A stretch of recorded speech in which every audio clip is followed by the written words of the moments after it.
And welcome inside to another edition of Clutch Up. I am your host, Donnie Travis, and we're going to kick things off in the NFL, and we're going to talk about the Ravens coming up short in their game this past week against the Buffalo Bills, losing that by a score of 23-20.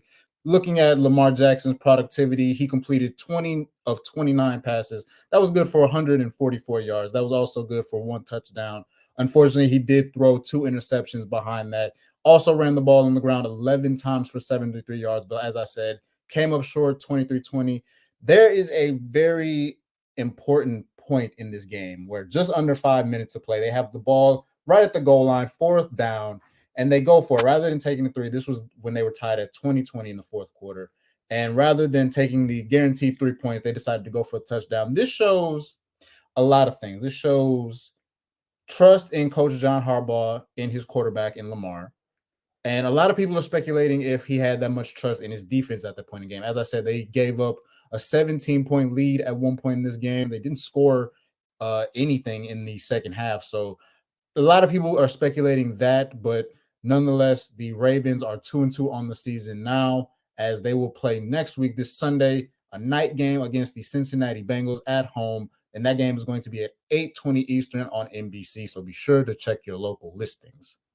Another thing I want to talk about, unfortunately, that we did have a scary moment between the Cincinnati Bengals and the Miami Dolphins. Miami Dolphins quarterback Tua Tagovailoa is in concussion protocol after he suffered a concussion that left him briefly hospitalized this past Thursday as his team lost to the Cincinnati Bengals by a score of 27-15. There is no timetable currently for his return, but after such a scary sight, because this is actually the second time in not even 5 days that he has had an issue with head trauma. He actually suffered what was appeared to be a head injury during a game last week against the Buffalo Bills, where he was shoved to the ground and hit the back of his head. He left that game, but was allowed to return for Thursday's game just 4 days later, after the team argued it was nothing more than an aggravated back problem. Well, this consultant that argued that cleared Tua to play in Thursday's game actually has been fired now, and there's actually no current timetable to when or even if Tua Tagovailoa should return. But nonetheless, we wish him a speedy recovery and hope he can come back to play soon. Moving right along, history was made in the MLB as Aaron Judge sets the All-American League home run record at 62. Congratulations to him. He was stuck at 60 for a pretty decent amount of time, and there was actually a 23 plate appearance gap between his 61st and 62nd home run. He hit it in the second of a 2-game series yesterday at the Texas Rangers, and he hit it in the first inning of that second game on a 1-1 count, and he was pulled to a standing ovation, a much-deserved home run king. So congratulations to him.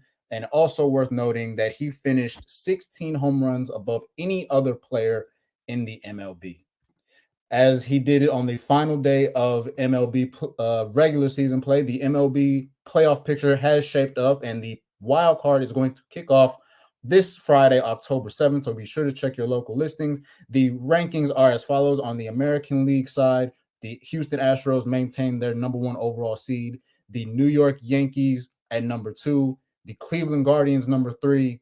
Toronto Blue Jays have number 4. The Seattle Mariners at 5, and the Tampa Bay Rays close it out at 6. On the National League side, the Los Angeles Dodgers stay at number 1. The Atlanta Braves at number 2. The St. Louis Cardinals at number 3. The New York Mets take the 4th seed. Number 5 belongs to the San Diego Padres, and the Philadelphia Phillies close it out at 6. And like I said, the MLB playoffs will kick off with the wild card games October 7th, so be sure to check your local listings for that. Also kicking off, we have the NBA kicking off its preseason, as they had a slate of games yesterday. And as the preseason is beginning, a lot of teams are looking to see what they are filled with and what their roster can do. One of the teams to be looking out for this season is the Los Angeles Lakers, who have had a lot of roster changes and a lot of uncertainty within the roster, even though a lot of people have them as favorites year in and year out to win the championship, win the entire thing, and they have struggled to even make it to the playoffs, let alone make a statement in the playoffs. And one of the acquisitions that they have rather is a point guard by the name of Patrick Beverley, who has been on record saying if he was on the Lakers team last season, they would have made it to the playoffs, no question. Well, now he has a chance to prove that in this season as they acquired him and see what he can do. This is interesting because he has an interesting relationship dynamic with fellow point guard for the Los Angeles Lakers, Russell Westbrook.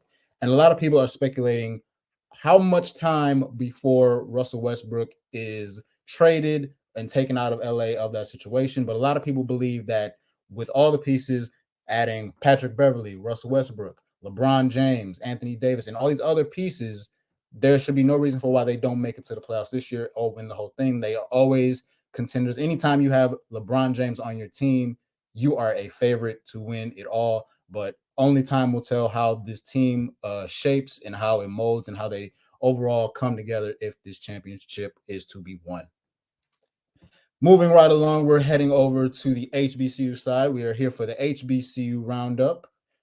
Starting off in the Southwestern Athletic Conference, Alabama A&M defeated Bethune-Cookman by a score of 35-27. Alabama A&M captures its first win on the season, and Bethune-Cookman drops to just 1-3 on the season. Also, Florida A&M defeated Mississippi Valley State by a score of 34-7. Florida A&M moves to 3-2 on the season. Southern defeated Arkansas Pine Bluff by a score of 59-3. Southern is 2-2 on the season, 1-1 in conference play, and Arkansas Pine Bluff has yet to claim a SWAC conference win. Moving right along, the Prairie View A&M defeated Grambling State University by a score of 34-14. Grambling has yet to capture a conference win. Meanwhile, Prairie View is undefeated in SWAC conference play. Moving along to the Middle Eastern Athletic Conference, South Carolina defeated South Carolina State by a score of 50-10.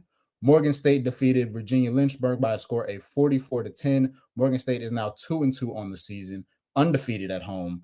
Campbell defeated North Carolina Central by a score of 48-18. That is North Carolina Central's first loss on the season as they are now 4-1. Yale defeated Howard by a score of 34-26. Howard has yet to win any games at home as they are 0-3, and they are currently sitting at 1-4 on the season. Sacred Heart defeated Norfolk State by a score of 31-14. Norfolk State has yet to capture a win as they are 0-5 currently on the season.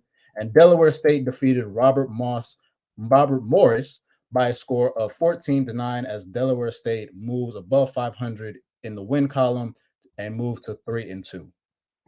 And the last thing I'm going to leave you all with for today, on this day, and I believe it's only fitting as Aaron Judge hit home run number 62 yesterday. On this day in 2001, Barry Bonds hit his 71st and 72nd home runs of the season at Pacific Bell Park against the Los Angeles Dodgers, breaking Mark McGwire's MLB single-season home run record. Now, there's a lot of speculation, and I brought this up last for a specific reason. Barry Bonds, as long as Mark McGwire and Sammy Sosa, a lot of people are claiming Aaron Judge to be the true home run king because Barry Bonds, Mark McGwire, and Sammy Sosa, those names are almost synonymous with steroid use and cheating the game of baseball. So a lot of people, like I said, have revered Aaron Judge as being a true home run king and a clean home run king at that. And so a lot of people have their own judgments. You are welcome to make yours, but nonetheless, Aaron Judge should be celebrated for his 62 home runs in a single season because it is very rare. As I said before, he finished 16 above anybody else in the league. So congratulations to Aaron Judge. And that is all the time I have for you today. I've been your host, Donnie Travis. Till next time,